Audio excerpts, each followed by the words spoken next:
Kemudian akhirnya kita dapat hasilkan ni lah, kekuatan mampatan lunturan penyerapan air tangan dan juga kita test semua tu, kita dapat geopolimer, konkrit.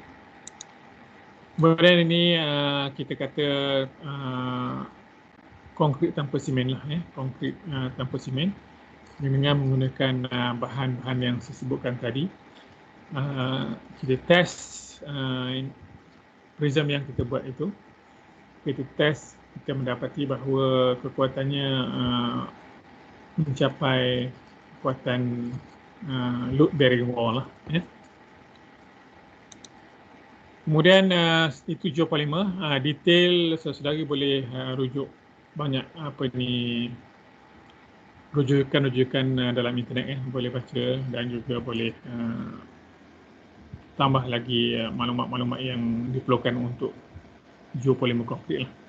Di Australia dan beberapa negara lain telah pun geopolimer digunakan untuk binaan bangunan. Ada prototipe bangunan yang menggunakan geopolimer lah. Tapi tidak di Malaysia. Selain pada UKM, geopolimer konkrit ini dibuat juga di UUM dan juga di UTP. Tapi pengembangannya tidak sampai kepada penghasilan bangunan melalui menggunakan geopolimer lah.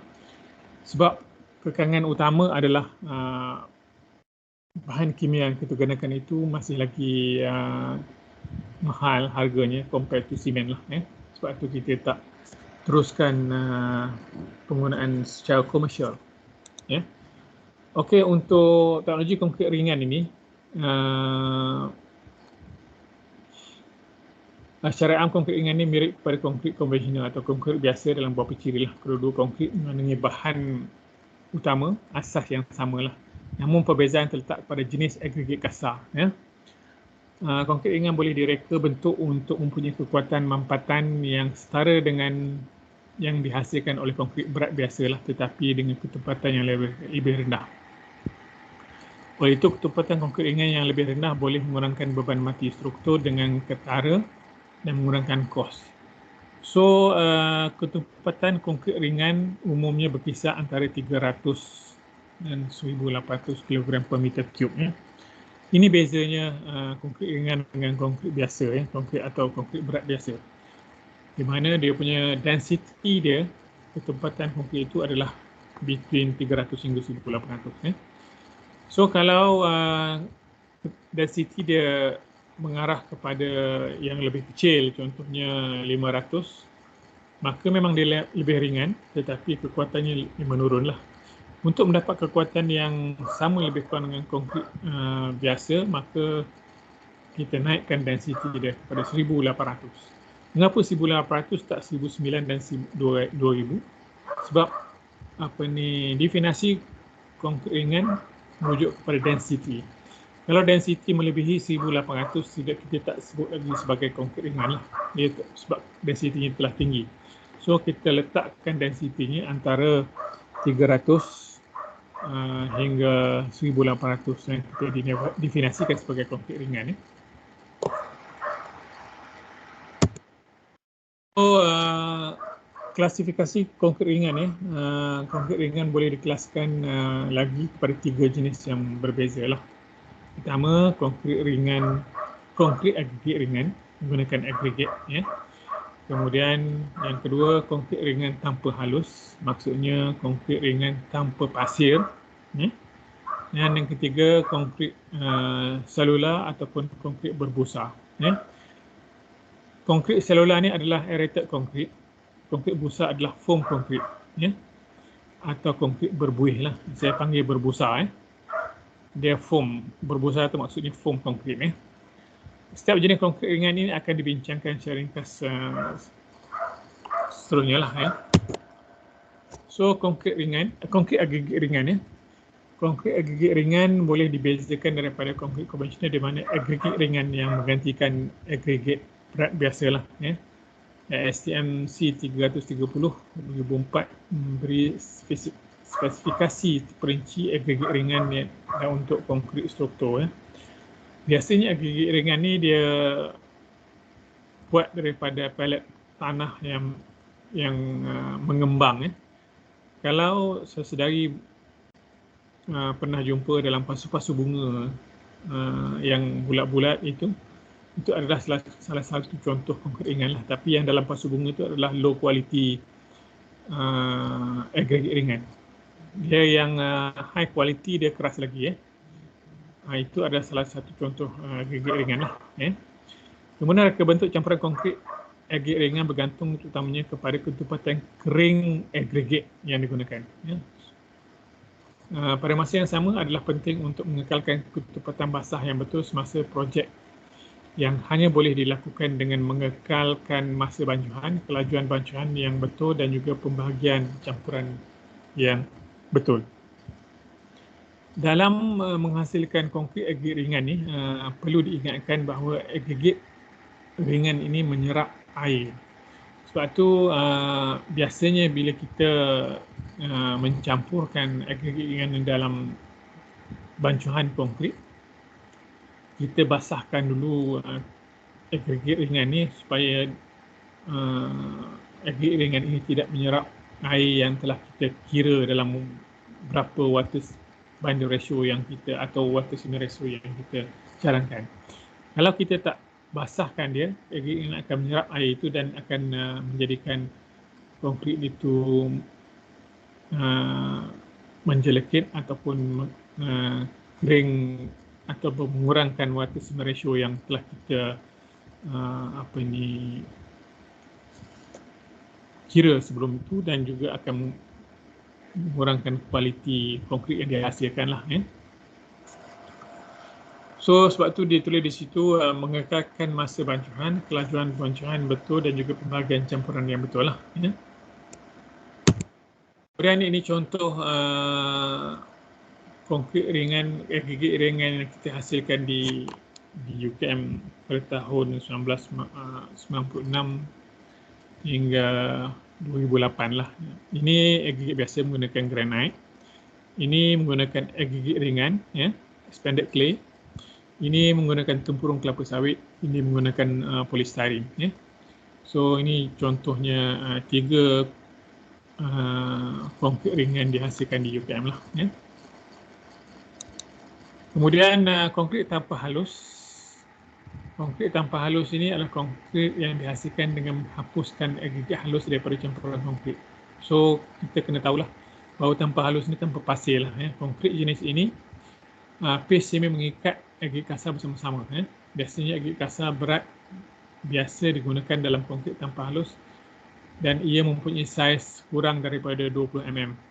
Oleh kerana luas permukaan yang akan disalut berkurangan kerana ketiadaan pasir, keperluan paste semen juga berkurangan. Ini seluruhnya menjadikan konkrit tanpa halus menjimatkan. So konkrit tanpa halus juga mempunyai ketepatan rendah, kekuatan rendah dan disebabkan oleh isi padu lompang yang tinggi lah. Kita jarang dengar penghasilan konkrit tanpa halus lah, kecuali kalau kita ingin menghasilkan planting konkrit.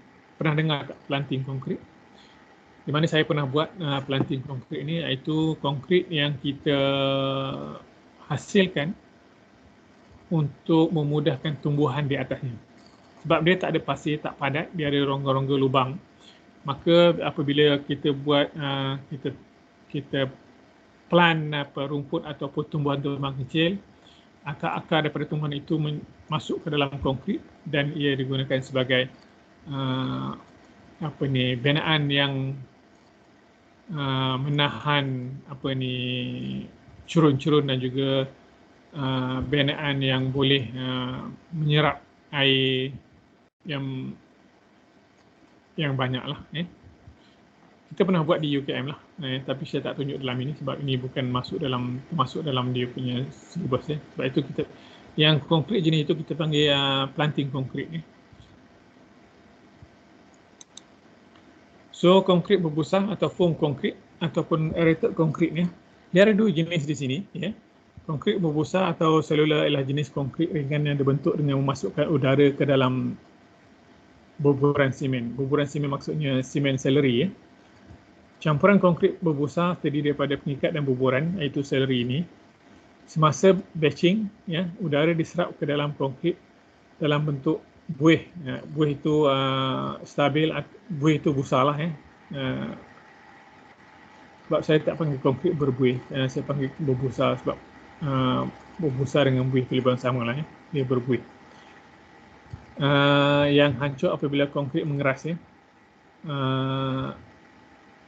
Ini mengakibatkan pembentukan banyak lompat udara lah. Terdapat beberapa sifat fizikal yang mempengaruhi tingkah laku konkrit berbusa lah. Antaranya, berat unit adalah harta yang paling penting untuk dipertimbangkan, ya. Density itu ya. So, macam saya tunjuk di awal tadi, antara 300 hingga 1800, lebih banyak lompat-lompat udara, lebih banyak buih-buih dalam campuran konkrit ini, maka terhasil lebih banyak lompang-lompang dan juga menurunkan density lah, dan juga memberikan konkrit yang ringan ya. Kemudian ketumpatan konkrit selular umumnya berkisar antara, ini pula saya silap tulis ya, 300 hingga 1800 ya, bukan 1000, nanti saya akan tukar, 1900, 1800 ya, kilogram per meter cube, dan ia biasa dikawal dengan menukar jumlah udara yang terperangkap lah ya. Dalam setengah kes, agregat ringan dimasukkan ke dalam konkrit berbusa untuk mencapai sifat tertentu seperti kekuatan, ketahanan dan juga ekonomi. Ya, kita di samping foam untuk kita gunakan juga di samping buih kita gunakan juga agregat ringan ya. Kita combine dua untuk mendapatkan lebih ringan dan juga sedikit kekuatan dihasilkan oleh agregat ringan itu sendiri ya. Pada asasnya konkrit berbusa boleh dibagi kepada dua jenis, iaitu konkrit gas dan juga konkrit berbusa. Konkrit gas ini maksudnya sebab adalah penghasilan dia berbeza dengan konkrit berbusa ya. Konkrit berbusa kita gunakan foam, kita gunakan buih ya, daripada bahan sintetik. Tapi konkrit gas ini adalah aerated konkrit atau selular konkrit, di mana kita gunakan serbuk aluminium yang kita campurkan dalam konkrit bersama-sama dengan simen lah ya. Dan tindak balas serbuk aluminium itu menghasilkan gas dan juga berbentuk gas udara dalam konkrit, campuran konkrit itu, dan menghasilkan lompang-lompang lah. Itu bezanya antara konkrit gas dan juga konkrit berbusa, ataupun konkrit berbusa dan juga selular. Selular itu adalah aerated konkrit ni. Dan dikelaskan berdasarkan kepada kaedah pembentukan, dan kaedah pertama melibatkan pencampuran kapur, pasir, simen, air dan ejen pengembangan seperti serbuk aluminium. Ini saya katakan tadi ya. Dan juga hidrogen peroksida ya. Tetapi yang berbusa hanya menggunakan foam lah ya. Semasa pencampuran, tindak balas kimia berlaku dan ia menghasilkan gas seperti hidrogen dan juga oksigen untuk membentuk struktur gelembung gas dalam konkrit. Proses pengeluaran gas ini menghasilkan pengembangan konkrit yang ketara. Konkrit kemudiannya diawet di bawah wap tekanan tinggi yang berkisar antara 180 degree Celsius hingga 210 degree Celsius untuk membentuk struktur akhir. Dia masuk dalam autoclave ya. Konkrit jenis ini dipanggil konkrit autoclave berbusa. Maknanya dia masukkan dalam autoclave chamber tu untuk menghasilkan struktur lompang-lompang udara yang hasil daripada tindak balas serbuk aluminium dan juga bahan-bahan tadi ya. Kaedah kedua melibatkan campuran buih ataupun mencampurkan ejen berbuih dalam simen dan juga buburan air lah ya. Yang kedua ini tidak menggunakan serbuk tadi, tapi menggunakan busa atau buih yang dihasilkan di tempat yang lain, kemudian campur dalam campuran simen dan juga agregat. Ya. Penggunaan konkrit berbusa untuk kerja pembinaan bermula akhir tahun 1970-an apabila ia mula digunakan untuk mengisi lompang dan juga untuk aplikasi kejuruteraan tanah di Belanda lah. Dan seterusnya perkembangan berlaku dan juga penggunaannya semakin bertambah lah dalam konkrit jenis ini. Kemudian ini adalah contoh saya ambil daripada literature. Memang kalau lihat ini adalah research yang telah dibuat oleh ramai researcher di luar sana. Kalau lihat bermula tahun 1967, 87 dan seterusnya. So kalau kita lihat density dia dan juga property dia, kita nampak di sini. Kalau density dia antara contohnya ini 800 hingga 1800, kekuatan dia mencapai ke tahap yang lebih tinggi lah. Contohnya sampai 17.6 megapascal dalam 28 hari. Kalau kita tengok yang contohnya mana? Yang ini walaupun dalam kategori konkrit ringan juga, tapi density dia tinggi 1400 hingga 1800, kekuatan dia 20 hingga 43 20 megapascal hingga 43 megapascal. So kekuatan konkrit ringan ini sama ada berbusa ataupun air attack ini memang bergantung kepada density. Sebab tu kalau kita lihat di sini ada jugalah yang walaupun saya kata 1800, sebenarnya banyak seperti 1800, ada satu dua lah yang 1009 1809 dia kita hadkan kepada 1800. Ini Jones and McCarthy ni researcher daripada University of Edinburgh. Saya pernah ke sana kerjasama dengan student PhD saya kaki tangan JKR. Mula buat dengan saya, kemudian dia pergi ke UK lah bersama dengan McCarthy, John dan McCarthy ni untuk buat konkrit ringan. Dia memang hadkan antara maksimum 1800 dia tak pergi kepada 1900. Tapi ada juga yang satu dua researcher awal-awal masih lagi meletakkan density-nya hingga ke 1900. Tapi kalau kita lihat yang lain semuanya maksimum 1800, tidak ada yang lebih daripada itu. So pengawalan dia bergantung kepada density untuk mendapatkan kekuatan. Kemungkinan juga nanti saya akan tunjuk kita campurkan juga bahan-bahan lain lah. So bahan asas untuk konkrit busa ni seperti biasalah, iaitu bahan asas dia simen, pasir, agregat dan sebagainya. Tapi cuma ditambahkan dengan buih lah, buih macam buih sabun, tapi dia lebih kental. Bukan buih sabun yang kita pakai itu adalah tidak stabil, tapi foam yang dihasilkan untuk konkrit busa ni dia stabil.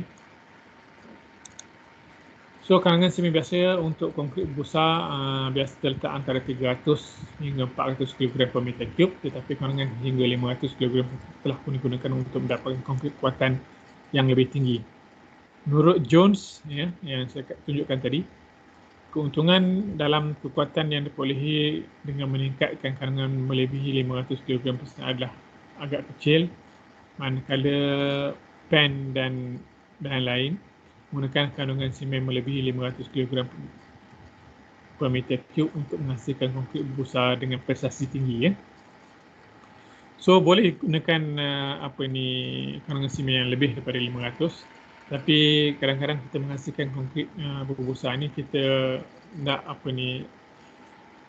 cuba minimizekan penggunaan simen untuk mendapatkan mengurangkan kos dan juga mengurangkan berlakunya heat of hydration semasa penghidatan.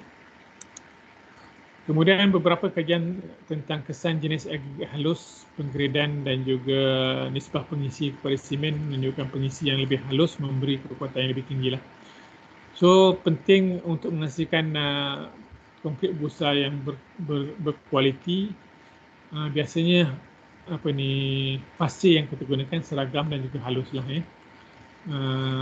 Dan kalau kita menggunakan pasir yang tidak seragam dan juga kasar akan mengurangkan kualiti dan juga menurunkan kekuatan empatan konkrit. Kemudian bahan asas iaitu buih busa ni. Konkrit berbusa dihasilkan sama ada dengan kaedah prabusa ataupun menggunakan kaedah campuran berbusa lah. Kaedah prabusa dengan menyediakan campuran asas dan busa berair yang stabil cara berasingan. Kemudian kita adunkan busa secara menyeluruh dalam campuran asas lah. Dalam campuran berbusa, ejen pengaktif permukaan dicampur bersama dengan bahan asas, dicampurkan sekali. Dan semasa proses pencampuran busa dihasilkan daripada struktur selular dalam konkrit lah. Ejen pembusa juga dikenali sebagai ejen tiupan, adalah kunci kepada pembentukan busa yang menghasilkan atau membawa kepada struktur berliang. Satu foam yang menggunakan sintetik, satu lagi bahan yang bertindak balas bersama-sama dengan semen semasa proses penghadatan. Itu campuran bersama lah. Ini campuran yang berbusa bersama, di mana ejen pengaktif itu dicampurkan dan bertindak balas dengan semen.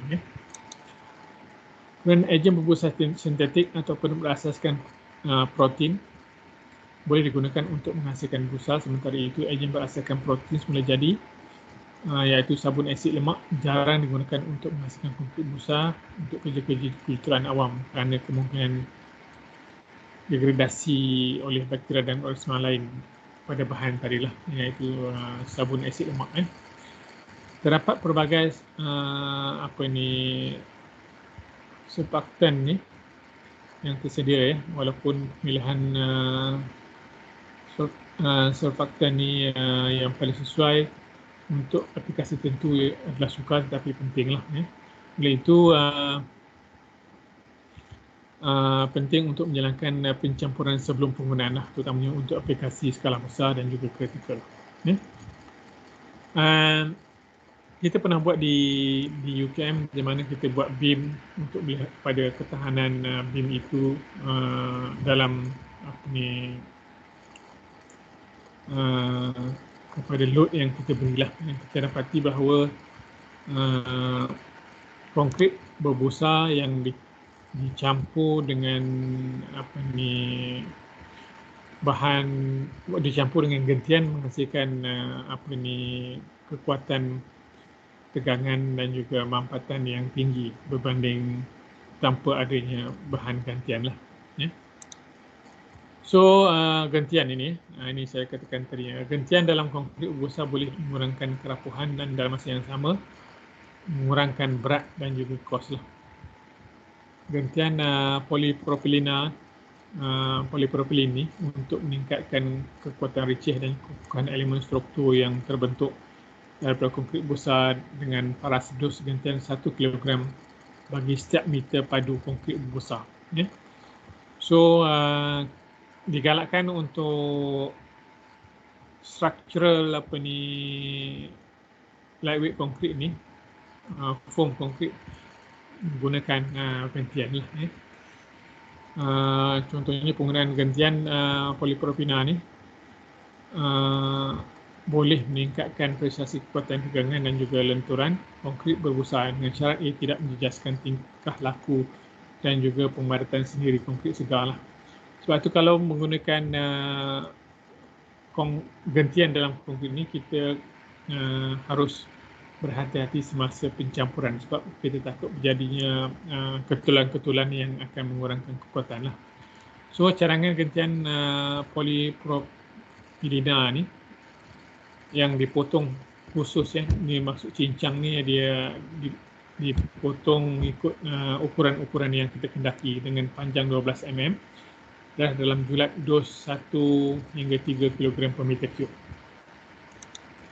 So ini contoh-contoh gantian yang kita gunakan lah dalam konkrit berbusa. Sama ada polipropilina dan juga kentian besi dan sebagainya lah, kentian keluli dan sebagainya.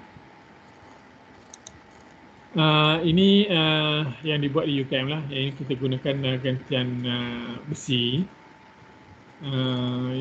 Ini adalah foam yang kita hasilkan. Foam ni bukan macam foam yang dihasilkan oleh sabun biasa yang sebutkan tadi. Ini foam yang dihasilkan menggunakan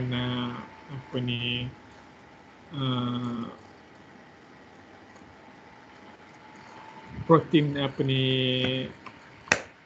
menggunakan bahan bahan protein yang kita belilah, dan kita bancuh di luar untuk mendapatkan foam seperti inilah. Kemudian kita campurkan dengan gentian dan kita test. Ini kita test. Ini kita nampak gentian-gentian dalam bila kita test patah atau pecah, kita dapat gentian-gentian itu memegang antara satu sama lain lah. So habis dua tajuk pada hari ini. So pada hari ini juga saya bagi projek 4 projek dan kumpulannya 5 orang satu projek. Ini yang terakhir lah, tidak ada lagi yang lain. Saya bergantung kepada you punya quiz, you punya assignment dan juga projek berkumpulan. Projek berkumpulan ini saya pilih sendirilah nama-nama tu. Jangan terus dari terperanjatlah dengan pemilihan saya itu berdasarkan apa yang saya rasa elok baik untuk sesedari lah.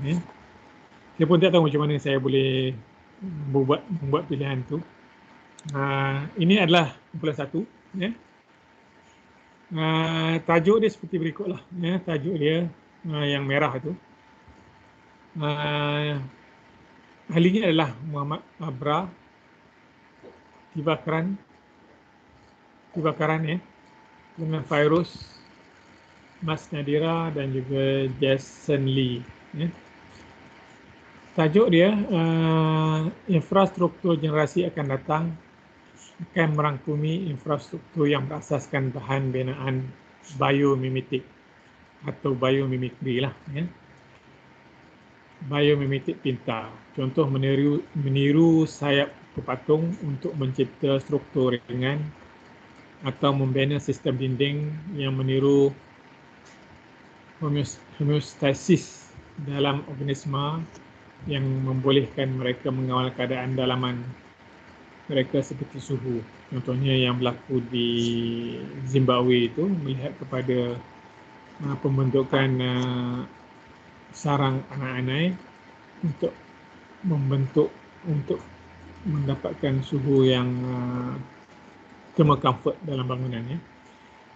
Kemudian cadangkan, ini ada tajuk dia, cadangkan bahan atau kedah sistem binaan baru yang berasaskan atau meniru biomimikri alam semula jadi.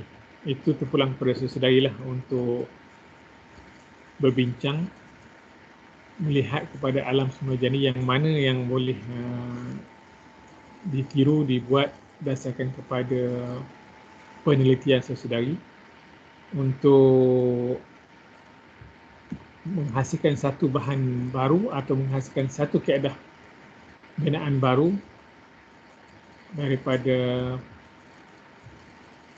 penelitian peniruan alam semula jadilah. Bukan alam semula jadi ini bukan saja kepada haiwan, mungkin kepada pokok dan sebagainya. Semua yang boleh dilihat, boleh difikir dalam panca indera kita melihatnya lah. Contohnya macam saya tunjuk sebelum ini, mana melihat kepada burung kingfisher itu menjunamkan badan mereka menangkap ikan. So mereka daripada situ mereka hasilkan binaan kepada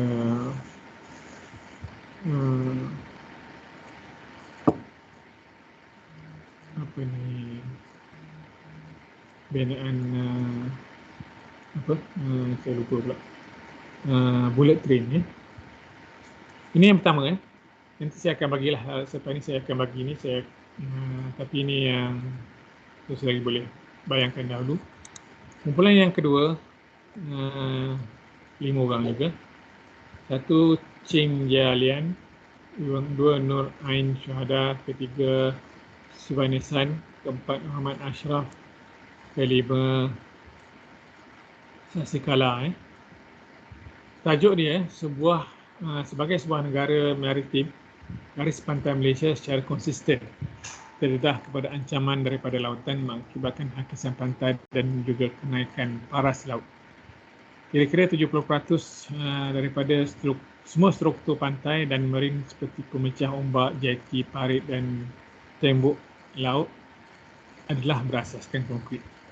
So dengan itu cadangkan keadaan sistem penahan dan juga pemecah ombak dengan teknologi konkrit mampan yang mampu selesaikan masalah hakisan pantai di Malaysia. Sebenarnya hakisan pantai ini banyak berlaku di pantai timur, yang mana hakisan pantai ini disebabkan oleh ombak dan juga air yang dibawa oleh Teluk Selatan Tai dan menghasilkan pantai-pantai di pantai timur lah ya. So boleh cadangkan sistem binaan rasakan konkrit mampan ya, yang boleh menyelesaikan masalah hakisan pantai di Malaysia ya. Boleh cadangkan bentuk desain dan juga bahan yang digunakan lah ya. Ini yang kedua. Yang ketiga, kumpulan ketiga Sherin Christopher, kemudian Nur Syaiwani, Nur Hazikah, Nur Nadirah dan juga Lee Boon Chong. 5 orang ni. Okey, bencana tanah runtuh sering menjadi ancaman kepada kelancaran pengangkutan dan juga ekonomi masyarakat setempat di Malaysia lah. Oleh itu, penyelesaian yang sesuai dan segera adalah perlu untuk mencegah dan mengendalikan tanah runtuh di kawasan ini. Cadangkan keadaan penyelesaian itu dengan teknologi konkrit mampan yang mampu menstabilkan cerun untuk jangka hayat yang panjang. Ya. Juga bergantung pada desain dan juga bahan yang digunakan lah. Ya. Kita terlalu banyak masalah keruntuhan cerun. Ya, banyak mungkin desain-desain yang dibuat oleh engineer tidak sesuai dengan keadaan iklim ataupun strata tanah di Malaysia lah. So banyak berlaku keruntuhan dan juga kegagalan slope dan sebagainya. Ya. So you sebagai engineer menggunakan kaedah konkrit mampan, desain dan sebagainya, boleh cadangkan ya. Bukan saya tak minta you buat calculation dan sebagainya. Cuma idea dan juga macam mana untuk menyelesaikan masalah itu dengan kaedah baru yang saya cadangkan lah. Ya. Yang terakhir, kumpulan 4 Muhammad Amirul Ashraf dengan Nur Sabrina, kemudian Kati Geswari, Nek Nurul, Najihah dan juga Lim Yong Lian. Ya. Tajuk dia, pembangunan bandar yang tidak dirancang dengan baik akan memberi impak negatif pada ekologi dan juga sistem hidrologi di suatu kawasan, seterusnya mengakibatkan berlakunya banjir kilat. Ya. Pembangunan menghasilkan permukaan tiruan dan juga jalan-jalan asfalt yang tidak tembus air, yang meningkatkan kadar larian dan juga isi padu air, dan seterusnya berlaku banjir kilat. Ya. So, cadangkan keadaan sistem saliran dengan teknologi konkrit mampan yang mampu menyelesaikan masalah banjir kilat untuk jangka hayat panjang. Ini juga berdasarkan kepada pemerhatian dan juga pembelajaran sesedari terhadap teknologi konkrit. So, bagaimanakah saliran yang sepatutnya dibuat? Kita dah ada di Kuala Lumpur ni kita ada semak tanah, tapi semak tanah pun tak dapat mengatasi masalah banjir kilat yang sering berlaku yang mengakibatkan banyak kerugian. So mungkin dengan simple idea daripada saudari ini dapat mengurangkan larian air, isi padu air yang biasanya diserap oleh tanah, oleh permukaan hijau, tapi dengan pembangunan yang tidak terancang itu, air itu tersekat, ya. Maka tidak diserap oleh kawasan-kawasan yang patut menyerap air lah, ya. So carangan itu akan mengurangkan, carangan sesuai ini akan mengurangkan berlakunya banjir kilat. Itu saja 4 kumpulan. So saya rasa berapa lama? 2 minggu, 3 minggu.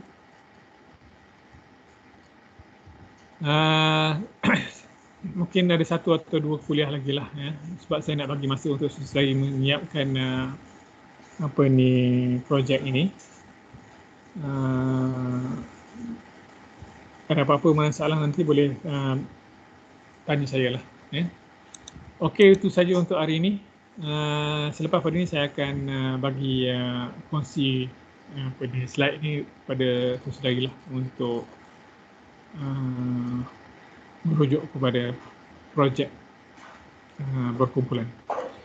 Okey, terima kasih. Itu saja untuk minggu ini. Mungkin kita jumpa minggu depan lah, ya. Okey. Jumpa lagi, nanti saya akan WhatsApp slide ini. Terima kasih.